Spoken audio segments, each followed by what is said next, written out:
pas, Chang. Je n'en ai pas l'intention. Salut la team et bienvenue sur Je Conseille. Cette fois-ci, direction l'arène de bataille, dans laquelle votre équipe va devoir coopérer au mieux pour l'emporter. Prêt? Allez, c'est parti!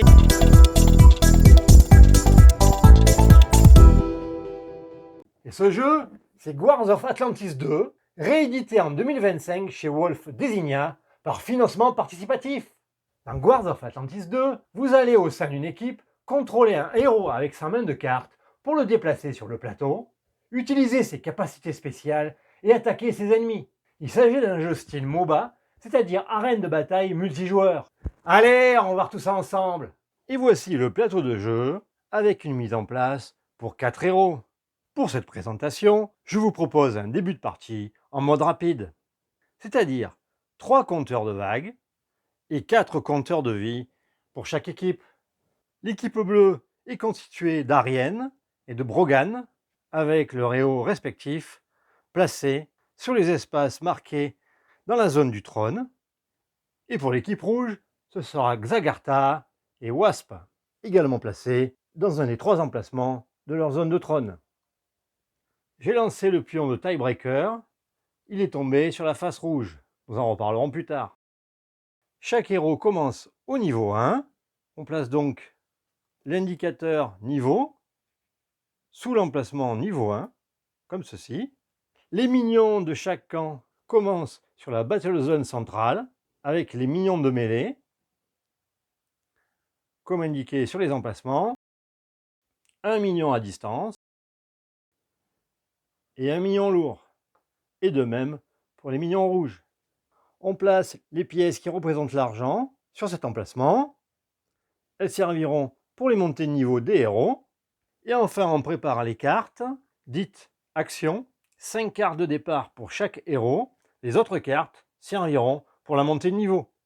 Dans Guards of Atlantis 2, le jeu se joue de manche en manche jusqu'à ce qu'une des factions remporte la partie. Et chaque manche est constituée de 4 tours. Il y a 3 façons de remporter la partie. Premièrement, faire perdre tous les compteurs de points de vie d'une équipe.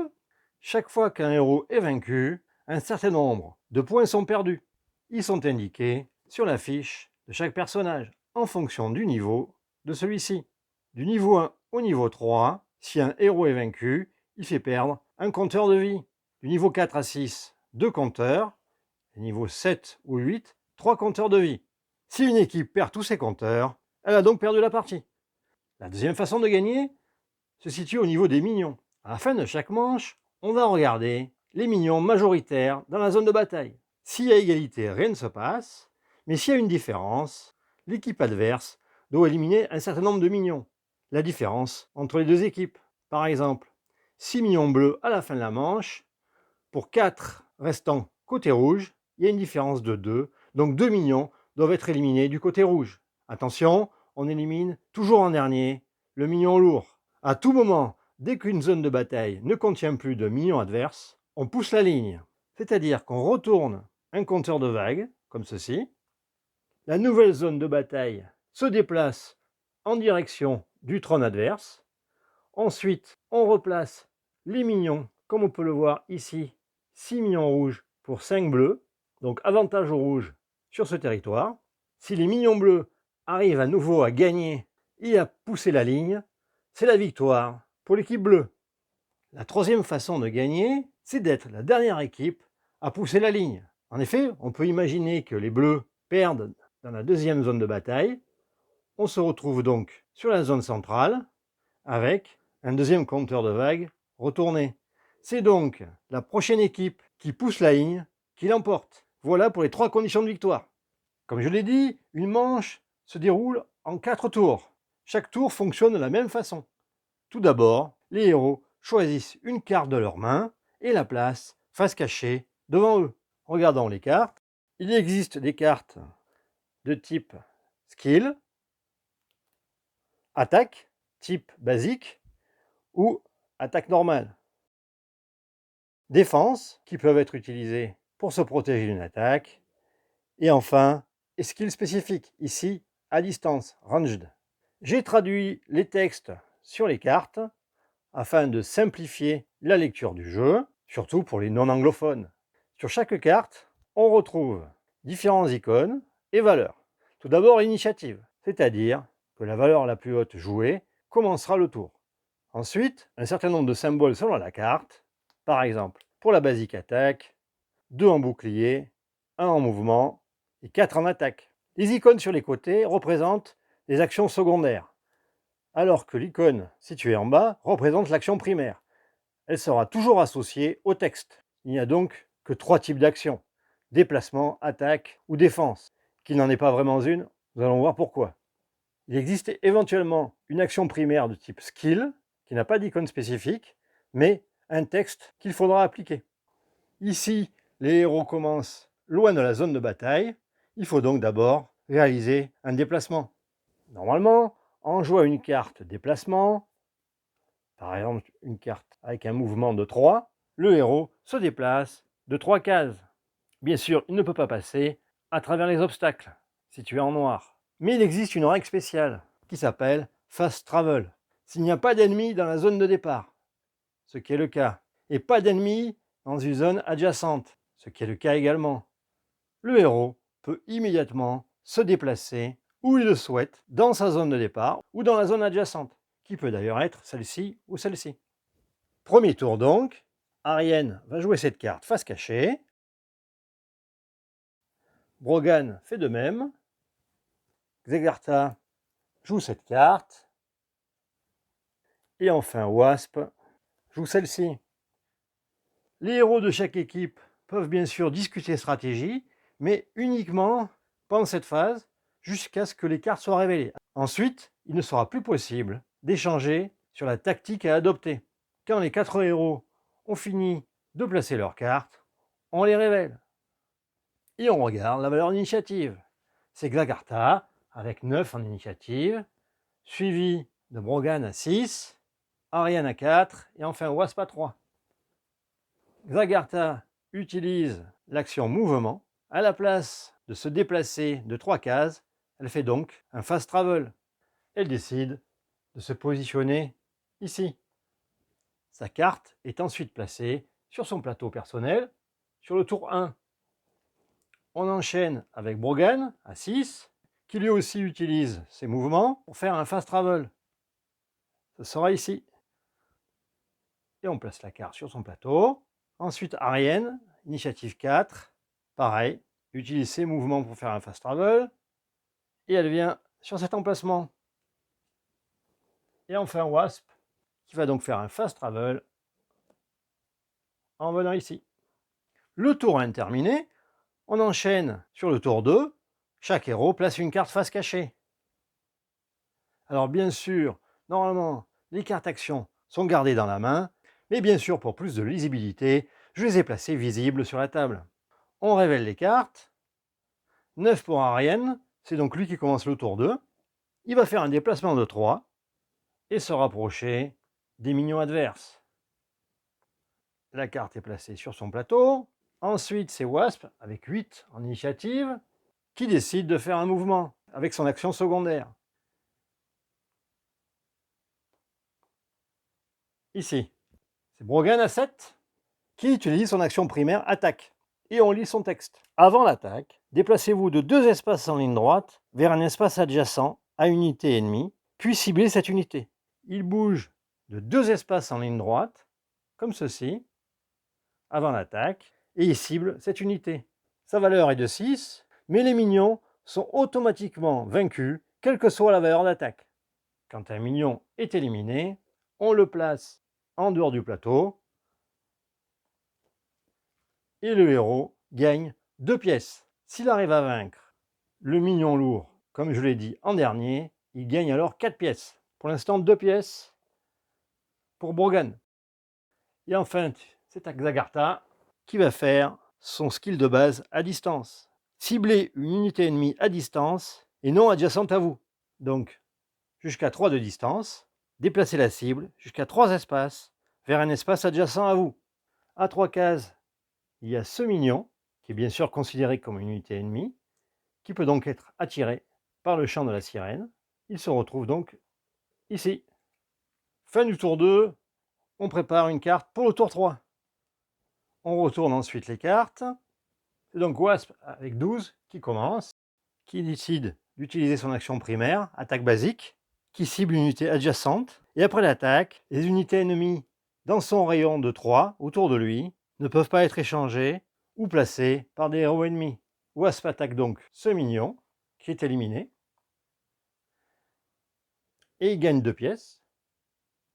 C'est Xagartha, avec 11 en initiative, qui fait également une attaque basique en action primaire. Ciblez une unité adjacente à vous. Après l'attaque, vous pouvez répéter une fois sur un héros ennemi différent. C'est-à-dire que s'il y avait un héros ennemi adjacent, elle aurait pu enchaîner une attaque, ce qui n'est pas le cas. Le mignon est automatiquement éliminé, qui rapporte 2 pièces.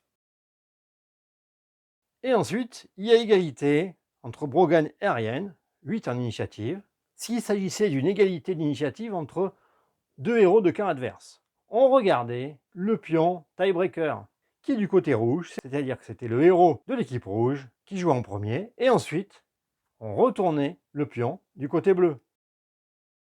Par contre, dans le cas où deux héros de la même faction sont à égalité, ils se mettent d'accord pour savoir qui joue en premier. Ici, ce sera Ariane qui va faire un déplacement jusqu'à 4. 1, 2, 3. Et pour finir, Brogan, qui fait aussi un déplacement, donc action secondaire, de 2. 1 et 2. Dernier tour de la manche, c'est le tour 4. On révèle les cartes. À nouveau égalité dans l'équipe bleue. Ariane commence le tour 4. Décide de faire une basique attaque, donc action primaire. On lit toujours le texte d'une action primaire, je le rappelle. Ciblez une unité adjacente à vous. Avant l'attaque, vous pouvez déplacer de un espace une autre unité qui est adjacente à la cible. Il décide de déplacer cette unité de un espace, et ensuite il attaque ce mignon, qui est automatiquement éliminé, et qui lui rapporte 2 pièces. C'est à Brogan, qui fait une attaque à 4 en action primaire. Ciblez une unité adjacente à vous. Après l'attaque, si c'est possible, déplacez-vous dans l'espace qu'elle occupait. Et Brogan attaque Wasp. Dans le cas d'une attaque entre héros, le héros attaqué peut bien sûr se défendre. Il doit pour cela jouer une carte de défense type bouclier. Et il doit atteindre ou dépasser la valeur d'attaque. Ici, la valeur d'attaque est de 4. Il se trouve à côté d'un mignon de son camp. Chaque mignon de son camp rajoute 1 en défense lors d'une attaque. A l'inverse, chaque mignon ennemi réduit de 1 la défense du héros adjacent. Wasp pourrait jouer sa dernière carte qui a une valeur de défense de 2, plus un 3 de son mignon, mais ce n'est pas suffisant par rapport aux 4 d'attaque. Wasp est donc vaincu. S'il avait joué sa carte de défense, elle était placée dans la défausse. Comme Wasp est vaincu, il est retiré du plateau et doit réapparaître sur une des 3 zones de départ de son trône. Ce sera ici, par exemple. Brogan gagne le niveau du héros vaincu en pièces d'or. Niveau 1, donc une pièce. De plus, on fait perdre un certain nombre de compteurs de vie à l'équipe rouge. Niveau 1, un compteur de vie qui est retiré du jeu. Et je rappelle que si tous les compteurs de vie d'un trône sont retirés, l'équipe adverse remporte la partie. C'est à lui pour sa carte. Il ne peut pas faire d'action. Celle-ci est donc placée au tour 4. C'est Xagartha qui va faire un mouvement de 2 en action primaire. Et avant ou après le mouvement, vous pouvez déplacer un mignon ennemi à distance de radius, rayon 2, le déplacer de 2 espaces. Malheureusement, il n'y a pas de mignon ennemi à 2 de distance autour d'elle, donc elle fait juste son déplacement de 2. Et elle se positionne ici. Fin de la manche, les 4 tours ont été effectués. On fait la bataille des mignons. Il y a 4 bleus pour 4 rouges. Égalité, rien ne se passe. Et je rappelle que s'il y avait une différence de mignons, les mignons en infériorité perdaient autant que la différence. Chaque héros récupère ses cartes et les replace dans sa main. Et ensuite, c'est la montée de niveau des héros. Chaque héros qui a assez de pièces pour monter de niveau doit obligatoirement s'améliorer. Pour cela, on doit payer le niveau actuel du héros pour monter d'un cran. Et il est possible de monter de plusieurs niveaux en même temps. Par exemple ici Brogan qui est niveau 1, pour passer niveau 2 doit donc payer une pièce, puis pour passer niveau 3 doit payer 2 pièces, soit un total de 3. Il monte donc sa carte jusqu'au niveau 3, il dépense ses pièces, et il fait 2 montées de niveau. Le principe de montée de niveau est le suivant. On prend les cartes de son paquet et on va améliorer une carte pour chaque niveau. Donc pour Morgan, 2 cartes. Les 2 cartes dites basiques sont toujours gardées et ne peuvent jamais monter de niveau. Il va donc pouvoir changer 2 cartes sur les 3. Les cartes de départ sont de niveau 1, comme indiqué. Il commence par prendre une des 2 cartes de couleur rouge. Il prend celle-ci et il remplace l'ancienne qui est retirée du jeu. La deuxième carte est alors utilisée comme un objet. Elle est retournée et placée sur l'emplacement correspondant de son plateau. Initiative, c'est ici. Ce qui veut dire qu'à partir de maintenant, il a toujours +1 en initiative sur toutes ses cartes. Pour sa deuxième carte, ce sera une bleue. Il prend celle-ci, donc l'ancienne est retirée, et la deuxième est placée en bonus d'objet, +1 en attaque. Lorsqu'il passera niveau 4, il choisira de remplacer sa carte verte par une carte verte niveau 2, et à partir de là, pour les prochains niveaux, il pourra remplacer une carte niveau 2 par une carte niveau 3 dans une des 3 couleurs. Enfin, s'il arrive au maximum de niveau 8, il aura droit à sa carte Ultimate, qui lui donne un pouvoir permanent. La carte étant placée, visible, à côté de son plateau. Chaque héros fait donc sa montée de niveau. À noter que si un héros ne monte pas de niveau à la fin d'un tour, il gagne une pièce en compensation. Et ensuite, c'est une nouvelle manche qui commence, avec discussion stratégique, puis on place une carte face cachée pour le tour 1, et on enchaîne les tours et les manches de manière successive, jusqu'à ce qu'une équipe remporte la partie. Comme vous l'avez vu, il est important d'essayer de monter de niveau rapidement, ce qui permet de récupérer des cartes de plus en plus fortes. Pour cela, le moyen le plus facile est d'éliminer un minion, celui-ci rapportant 2 pièces, voire 4 pièces si c'est le minion lourd qui est éliminé en dernier. Une règle spéciale que l'on a tendance à oublier quand un héros est vaincu, comme je l'ai dit, le héros qu'il a éliminé gagne autant de pièces que le niveau du héros vaincu, mais les autres héros de son camp gagnent également un certain nombre de pièces. C'est ce qu'on appelle un assist.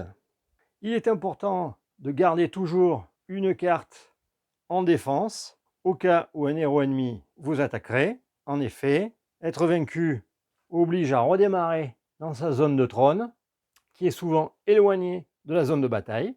Le choix des cartes en montée de niveau est très important, car comme vous avez pu le voir, la carte qui n'a pas été choisie devient un objet bonus pour le reste de la partie.